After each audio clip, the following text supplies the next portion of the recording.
ರೈತರಿಗೆ good news. ಈ ಬ್ಯಾಂಕುಗಳಲ್ಲಿ ಮಾಡಿದ ಸಾಲದ ಮೇಲಿನ ಬಡ್ಡಿ ಮನ್ನಾ.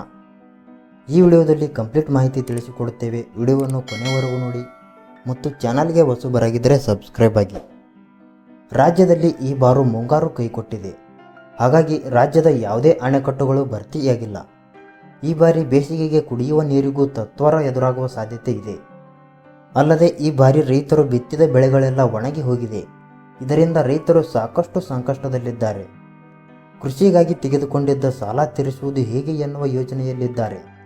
ರೈತರ ಕಷ್ಟ ಅರಿತಿರುವ ಸರ್ಕಾರವು ರೈತರ ಕೃಷಿಗಾಗಿ ತೆಗೆದುಕೊಂಡಿದ್ದ ಸಾಲದ ಮೇಲಿನ ಬಡ್ಡಿ ಮನ್ನಾ ಮಾಡಲು ಸರ್ಕಾರ ನಿರ್ಧಾರ ಮಾಡಿದೆ. ಇದರ ಜೊತೆಗೆ ರೈತರಿಗೆ ಬೆಳೆ ಹಾನಿ ಪರಿಹಾರ ನೀಡಲಾಗುವುದು ಎಂದು ತಿಳಿಸಿದೆ. ಈ ಬಾರಿ ರಾಜ್ಯದಲ್ಲಿ 210 ತಾಲೂಕುಗಳು ಬರಗಾಲ ಪೀಡಿತವಾಗಿದೆ ಎಂದು ಸರ್ಕಾರ ತಿಳಿಸಿದೆ. ಇದಕ್ಕಾಗಿ ಕೇಂದ್ರ ಸರ್ಕಾರದ ಅಧಿಕಾರಿಗಳು ಸಹ ಬಂದು ಪರಿಶೀಲನೆ ಮಾಡಿ ತೆರಳಿದ್ದಾರೆ. ರೈತರು ಬಹಳ ನಷ್ಟ ಅನುಭವಿಸಿದ್ದಾರೆ. ಹಾಗಾಗಿ ಮುಖ್ಯಮಂತ್ರಿ ಸಿದ್ದರಾಮಯ್ಯನವರು ಎಲ್ಲ ರಾಷ್ಟ್ರೀಯ ಹಾಗೂ ಸಹಕಾರಿ ಬ್ಯಾಂಕ್ ಅಧಿಕಾರಿಗಳ ಸಭೆ ನಡೆಸಿ ಈ ಬಾರಿ ಯಾರೂ ಕೂಡ ರೈತರಿಗೆ ಸಾಲ ಮರುಪಾವತಿ ಮಾಡಲು ನೋಟಿಸ್ ನೀಡದಂತೆ ಸೂಚನೆ ನೀಡಿದ್ದಾರೆ. ರೈತರು ಸಹಕಾರಿ ಬ್ಯಾಂಕುಗಳಲ್ಲಿ ಮಾಡಿರುವಂತಹ ಕೃಷಿ ಸಾಲದ ಮೇಲಿನ ಬಡ್ಡಿಯನ್ನು ಮನ್ನಾ ಮಾಡಲಾಗುವುದು ಎಂದು ಮುಖ್ಯಮಂತ್ರಿಗಳು ತಿಳಿಸಿದ್ದಾರೆ.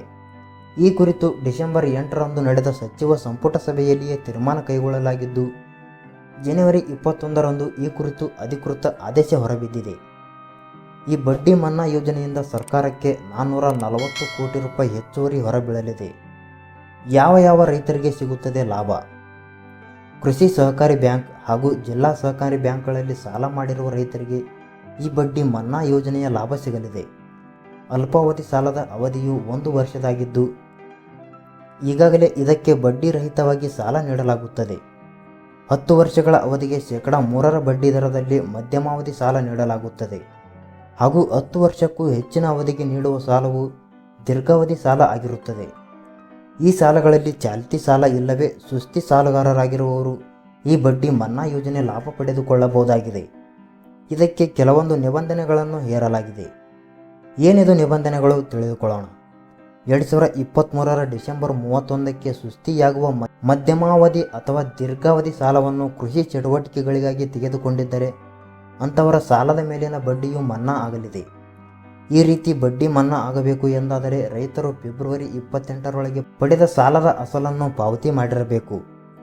ಕೃಷಿ ಸಂಬಂಧಿತ ಚಟುವಟಿಕೆಗಳು ಹಾಗೂ ತೋಟಗಳನ್ನು ಅಭಿವೃದ್ಧಿಪಡಿಸುವ ಸಲುವಾಗಿ ತೆಗೆದುಕೊಂಡ ಮಧ್ಯಮಾವಧಿ ಹಾಗೂ ದೀರ್ಘಾವಧಿ ಸಾಲದ ಮೇಲಿನ ಬಡ್ಡಿಯೂ ಮನ್ನಾ ಆಗಲಿದೆ. ಇದು ಕೃಷಿಯೇತರ ಸಾಲಗಳಿಗೆ ಅನ್ವಯಿಸುವುದಿಲ್ಲ.